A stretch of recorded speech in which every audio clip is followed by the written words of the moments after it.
All right. Hi, everybody. Welcome to our first team spotlight video here at EarnBetter.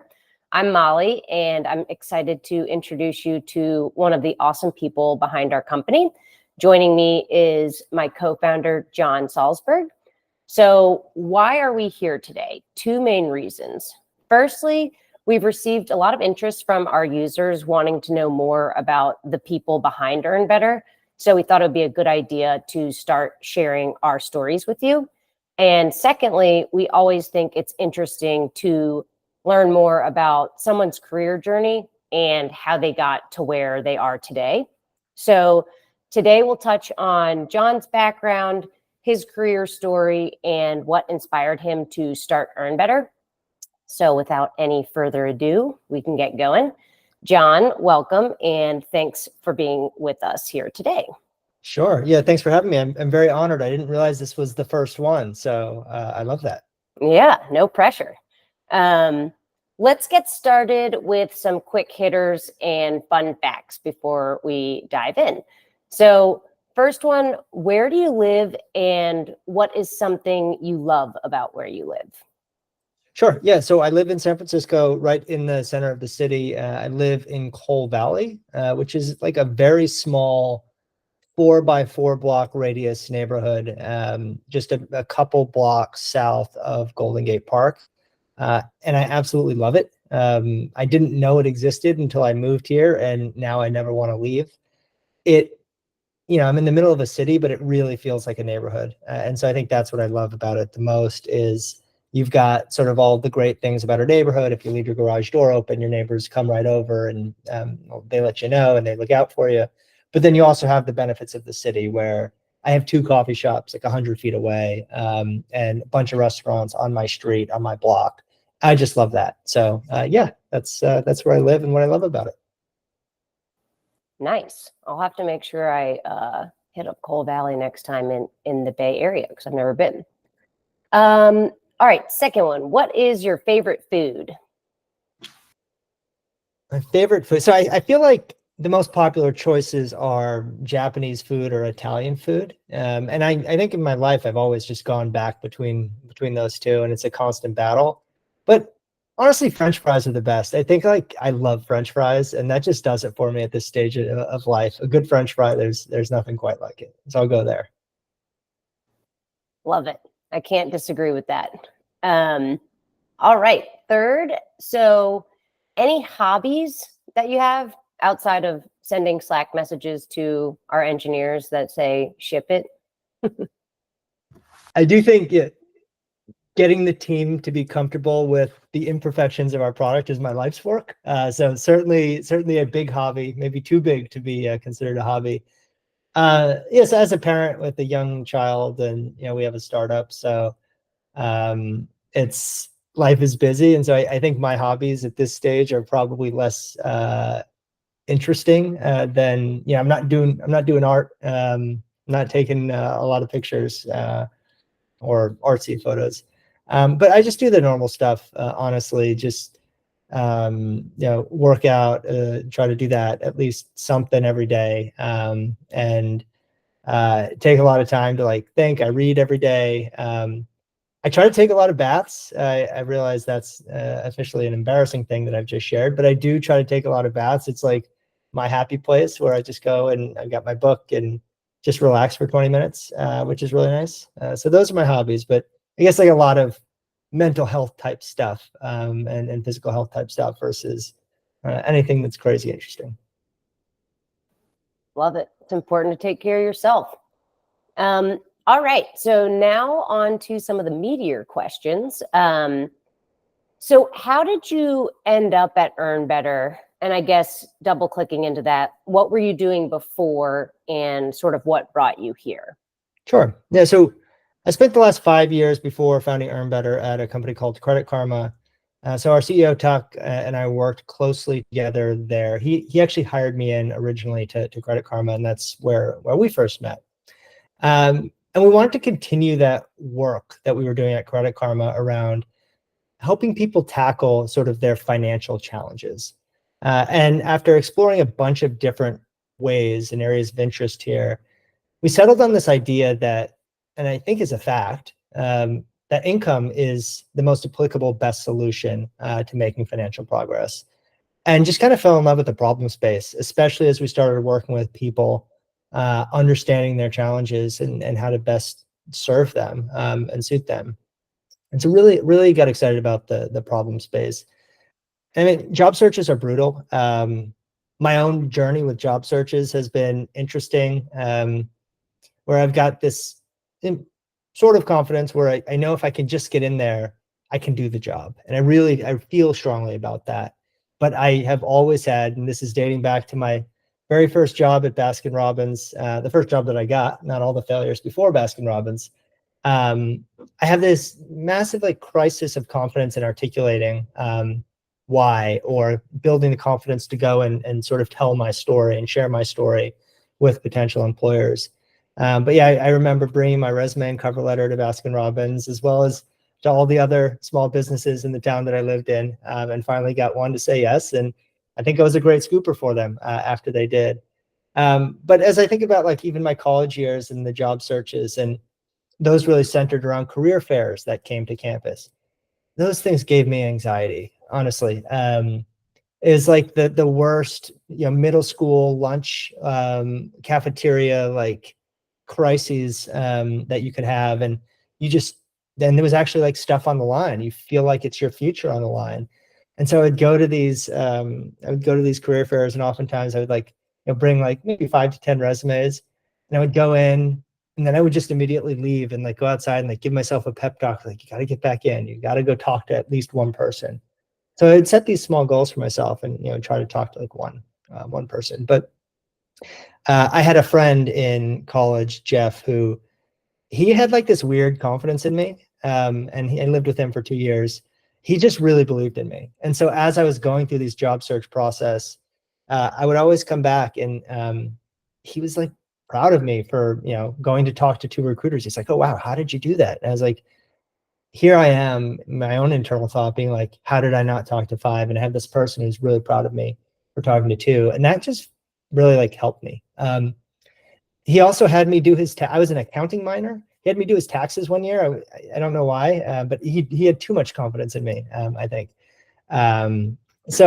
Anyways, yeah, so I really felt like having that person that was in my corner made a difference. And so as I thought about EarnBetter and our opportunity to like build that support and distribute it to millions of people, I just got really excited about the impact that we can have and are having to kind of provide that resource to everyone. Because the reality is like everybody suffers with different parts of the job search. Very few people love the job search, whether it's how do I craft my story? How do I write a resume?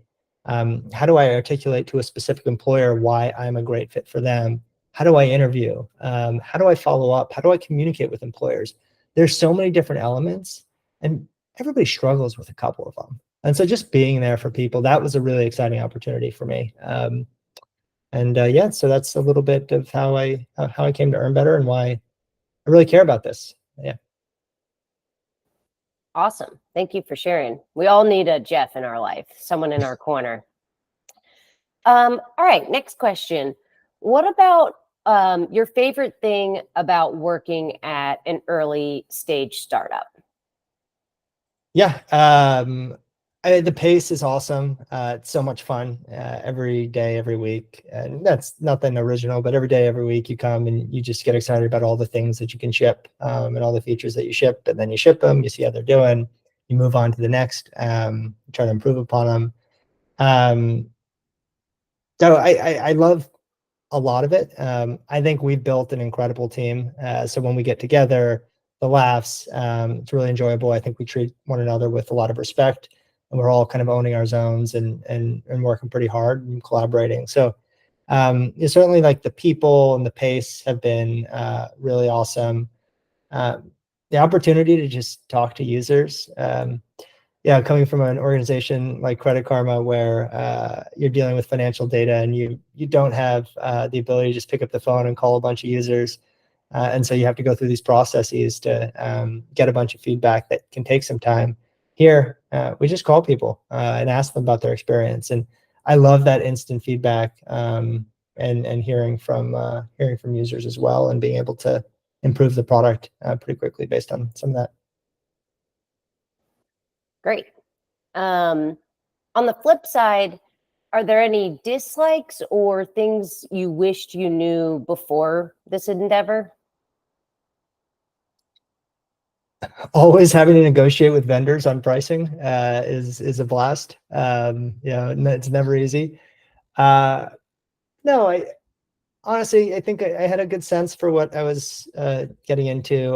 When I think about our team, I think we're a bit of a more mature startup team. We don't look like the 20, 23, 24-year-olds who are just going wild. We're a bit older and have seen a little bit more. So I think I had a reasonable sense of what I was getting into, and I've loved the journey. You say we're an early stage startup, and I know we are by definition, but we've been at it for a few years now, and it feels like we've got the battle scars, and it doesn't feel so early anymore, just given everything that we've been through and the journey. But I really do enjoy it, and I think I did walk in with eyes wide open. Awesome. Yeah, I agree with a lot of the pros and benefits that you pointed out. And then I can completely empathize with the "help me, I'm poor" stance. That is a little bit tricky. Okay, next one. This one's a little difficult, but what is the most meaningful piece of feedback or advice that you've ever received? Ever.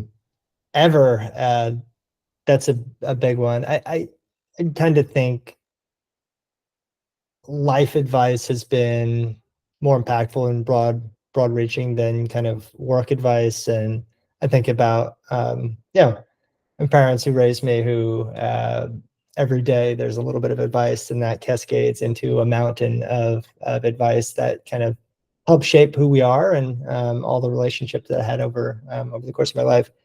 At least work-wise, I think the one that has stuck with me the most. I had a manager, Nikhil, at Credit Karma, who was incredibly insightful, and he would kind of see me when I was up and when I was down, and notice that I tended to be somebody that just really loved wartime.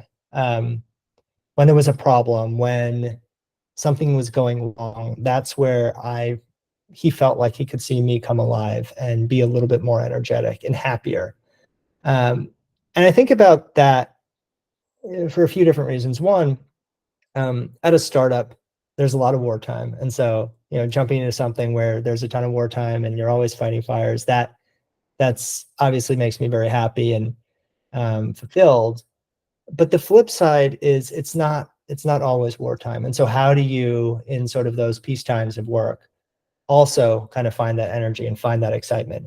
Because you don't want to be down when it feels easy. And so how do you kind of create that sense of urgency, and that thing that I know that I need to really be happy and feel fulfilled each day, and feel like I do my best each day. So there's something about that has stuck with me, especially in the peace times of how do we bring a sense of urgency, because that's where I get the energy from, and that's when I'm at my happiest and when I think I do my best work.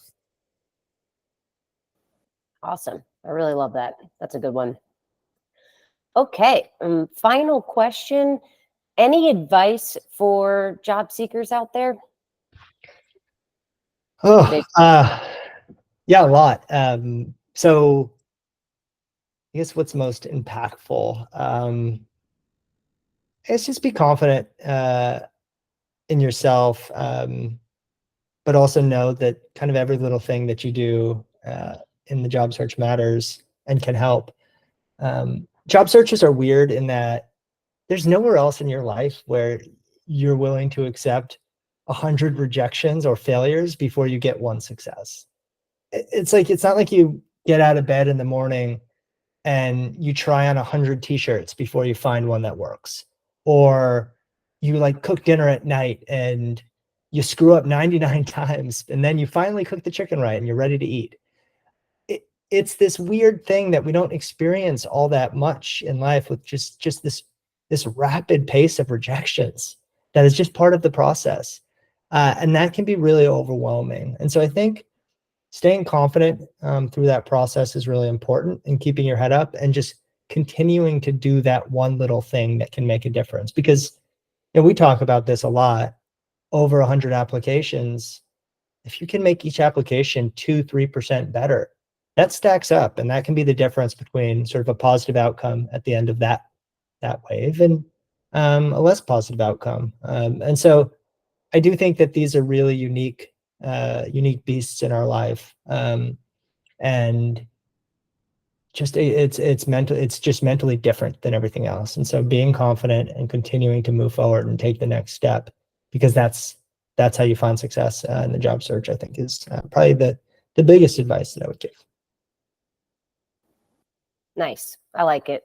Yeah, it can be hard to stay motivated, but it's really important for job seekers to understand, to, control what you can control, understand that a lot of it's outside of your hands, and just like keep pushing. Also important to make time for yourself and doing things outside of the job search, for sanity. Okay, great. Well, I think that's a good place to wrap. Thank you again so much, Jon, for agreeing to be interrogated by me in a recorded session. And thank you to everyone who tunes into this. Let us know if you have any feedback, or if there's anything you'd like us to touch on, or you want to learn more about in our next one. All right. See everybody later.